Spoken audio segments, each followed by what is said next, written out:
Hi Carolina, it's Gwendolyn here. I'm going to be looking at your essay today. First of all, thank you so much for getting the single essay check. Really great to see that you are interested in improving your English writing and also that you're open to getting some feedback on the areas that you need to focus on to get that score you want to get on the IELTS exam. Let's go ahead and look at your essay. I had a read through it. You did a really good job actually, Carolina, in terms of the task one, task response. You've done a really good job in terms of picking out key information, but also contrasting that with relevant information next to that. Often people will just kind of go through it and do a list, which you didn't do, which is great. It's great that you've compared and contrast data and just pulled out the key information and not given me details about every single bit of information that was there.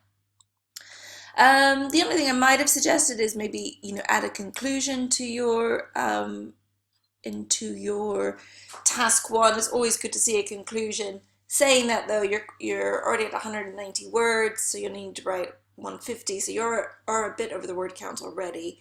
But generally, we would like to see some sort of summarizing conclusion in here. So good job on the task response, good job on the coherence and the cohesion. You had good transitional phrases between the information. You did use some things repetitively, not very often. You used on the contrary a couple of times. Would like to try to change that up where possible.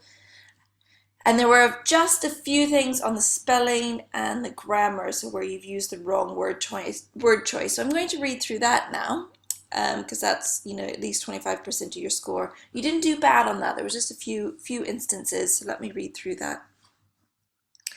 This graph shows the amount of pet owners in 6 different countries between, so you had a spelling mistake there, probably just a slip of the hand, I suspect, because there's only one in on between. So between 1990 and 1998, we can see that there are significant differences among these countries. In some of the countries, there are big changes during the time period. On the contrary, in other countries, the numbers are stable during the years. So we use countries a lot in there. You could use some different words. You could use regions. It's just something to be mindful of, trying to use different words where you can.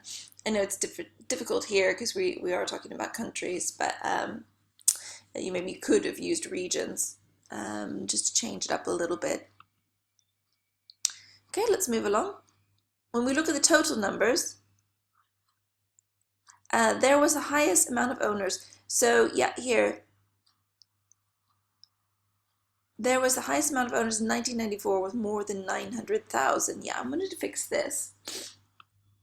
It's okay, but I think a more natural native English person, language speaking person would say, when we look at the total numbers, the highest amount of owners was in 1994 with more than 900,000. A slight variation, but it just seems more natural from an native English speaking perspective. However, we can notice a significant decline in the next year when the overall lowest figure occurred, with only about 700,000 people owning a pet. Good, I thought it was a really good comparing and contrasting with a key piece of data, so good job with that, Carolina.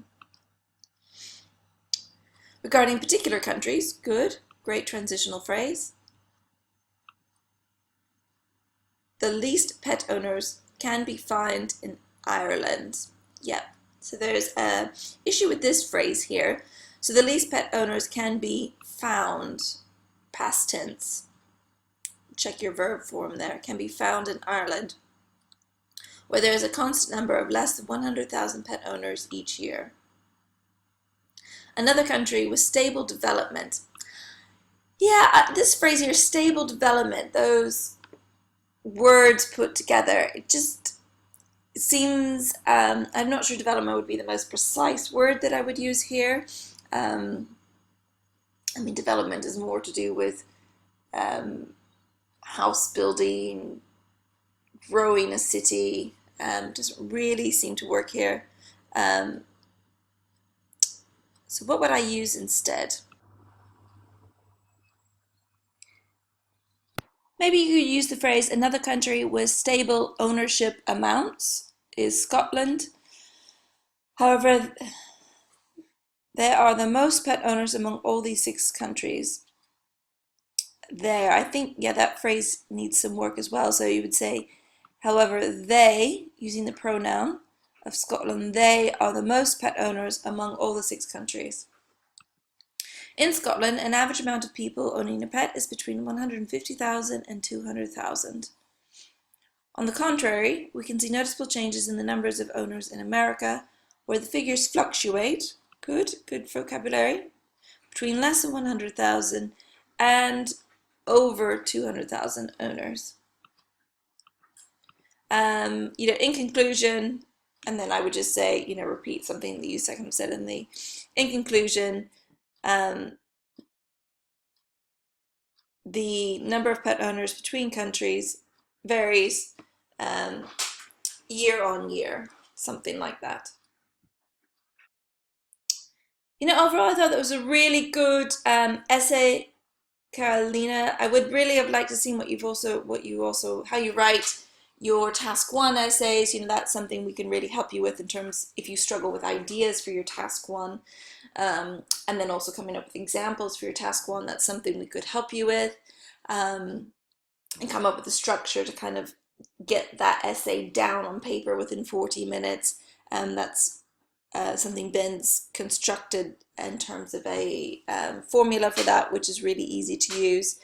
So if you do have troubles with the task 1, specifically in terms of the ideas and coming up with examples within the 40-minute time limit, that's something definitely we could help you with there. On the task 2, but I thought your task 1 was really good.